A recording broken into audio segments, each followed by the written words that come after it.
Good morning. I'm back. So, how is your morning today?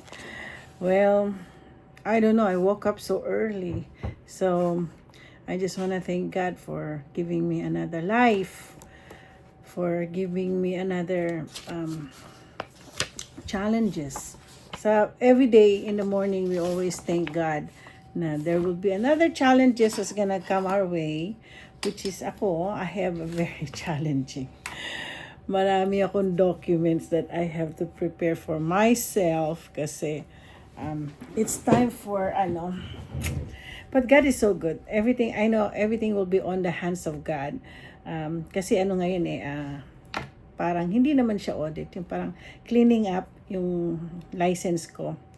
So, kailangan i-submit ko sa IRS. Lahat ng mga binayaran ko, may kulang pa akong 4. Kaya lang kausap ko na yung taga-IRS sa dito na meron akong 4,000 na lang ang utang ko. So, ang hirap pala. Ang hirap bayad ako ng taxes, which is good. It's God's will. It's in the Bible. Bayad ka ng tax. Diba? Si Matthew is a tax collector. So anyway, let's go back. Ito na. Tapos na tayo sa humble service. Okay? And next natin is if we do those such things, the blessings of humility. Siguro, okay, I'll read this. Ito kasi ay kudos kasi nakalagay dito, it is a Bible study commentary. It's a Bible study commentary. So, I picked this up kasi ang ganda kasi siyang topic, which is, it happened to my life too. So, sabi ko, let me share this to the world. Okay, it's wala nakalagay na na church, pero the name of the is Pastor David. Wow, David, the name of David after God's own heart. So anyway, the next is the blessings of humility. Siyempre, you humble yourself. Diba sabi nga ng Lord, He blesses those who are humble. So, realizing the blessings of humility transforms our outlook on life. When we live with a humble heart, we invite God's favor upon us. The blessings of humility include peace, wisdom, and stronger relationships. Rather than being consumed by jealousy or rivalry, we find our hearts filled with gratitude and joy. This healthy perspective allows us to focus on our blessings instead of shortcomings. When we embrace humility, we align ourselves with God's will, leading to a more fulfilling and enriched life. O, diba? Sample na ba ako doon? No. I hate being so proud. Kaya nga po, I don't know. Nung I'm not a born again Christian yet, yung kayabangan ko is parang parang scapegoat ko na kasi hindi ako pinapansin. Nagpapapansin po ako. Ako yung taong laging nagpapapansin. Kaya lalo na sa dressing, kasi kaya niloloko nga nila fashionista ako nung araw. So, to the extent na pati damit ng mami ko, kasi my mom wears signature designers clothes. Tapos ang daddy ko buys his shirt in Rustan's, yun, ninanakaw ko yun. Suot ko. Diba? Masama na yun. Bata ka palang ninanakaw. Kahit na ganun lang, kahit na magulang mo yun. So anyway, tapos may time na ako, jealous ako. Yung lahat. Noong araw, glory to God na born again ako. And God taught me many things. How to humble, how to let go, sige, kung di mo akong papansinin, kahit ngayon, itong Christian, may mga tao talagang, they will skip you. Don't matter na ikaw nagbigay ng idea, ikaw nakatulong. Alam mo, ginagawa ko, just let it go. I just wait for the Lord. Kaya tingnan mo naman ang blessing. God is blessing me with so many things na, ang dami. ayoko na magsabi kasi nanonood din yung aking mga kaibigan, lalo mga pastors ko. Ay, tumutulong ka. Kahit nga, may isa nga niya, tumulong na ako, kahit malang thank you card, hindi ako pinadalhan. Okay na rin. Okay na lang yun. Alam ng Lord. Alam ng Lord. Kasi lagi ko inisip yan. Kahit hindi ka pinapansin, alam ng Lord. Alam ng Lord yun. Kaya yun sinasabi ko. So, yun nga, if you remain humble, you invite God's favor upon you. O kaya nga 'di ba lalo na nung ako sa parking ko. Hirap ako maglakad ng malayo. Kaya pag punta ako sa mall, Lord, I need a God's favor. Hindi ako binibigyan doktor ko ng nung alam mo disabled, kahit na hirap ako maglakad dahil sa Nico nga. I have yung Nico, yun? Basta kailangan ma-surgery ako. So anyway, pero pag hindi naman narinig ng Lord ang wala akong choice kasi yun eh. Di ako binigyan ng Lord. I don't think that God doesn't like me, God hates me for what I did. But I always, pero as much as possible makapalamukha ako sa Lord. Lord, I ask for your God's favor. Malapit po sana yung parking ko, pero indeed, binubuksan ako na Lord bigla na lang imagine, lahat nandun nagpa-park, tapos biglang, sige, ikot ako. Umikot ako, biglang may umalis. Ding! Pasok ako, di ba? Alam mo sa akin lang yung ganun lang na attitude. Favored na talaga ako dun sa Lord. Binibigay niya sa akin. Blessing sa akin yun. Kasi hindi ako masyadong lalakad. Tapos pag marami kong bibilin shopping ko, lagay ko na sa kotse, balik na naman ako. Balik na sa kotse, gano'n. Hindi na kasi ako ganun. Kagaya ng araw na, very sabi nga ng asawa ko, my wife has a master's in shopping.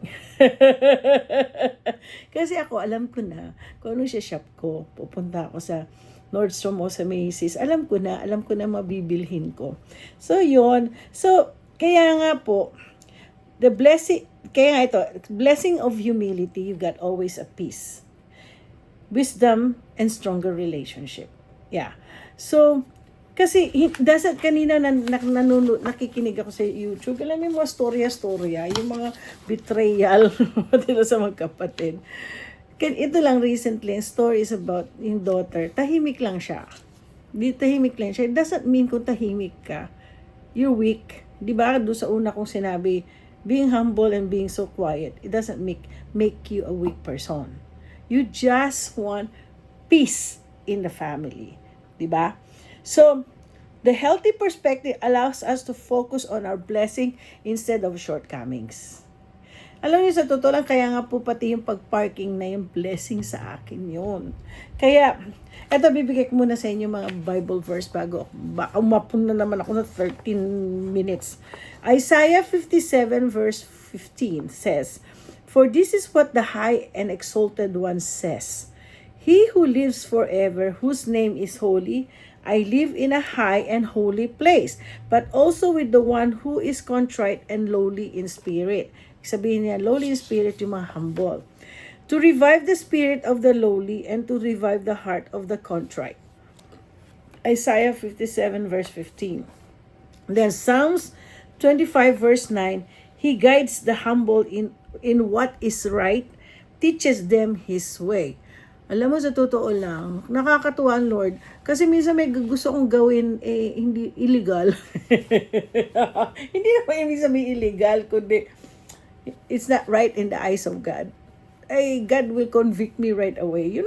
Kaya nga, you guys have to build your relationship with the Lord. Parang tatay nyo, na, andiyan dyan, meron siyang gagawin, iba-block niya May gagawin siya na at saka yung Holy Spirit will tell you, that's not good. It's not good. Okay? So, Proverbs 15 verse 33 says, "Wisdom, instruction is to fear the Lord, and humility comes before honor." Okay? James 4 verse 10 says, "Humble yourself before," ito sinasabi ko lagi, James 4:10. "Humble yourself before the Lord, and He will lift you up." Luke 1 verse 52, "He has brought down rulers from their thrones, but has lifted up the humble. Kaya, ayun po. Choose to be humble. Huwag po kayo, don't choose being humbug.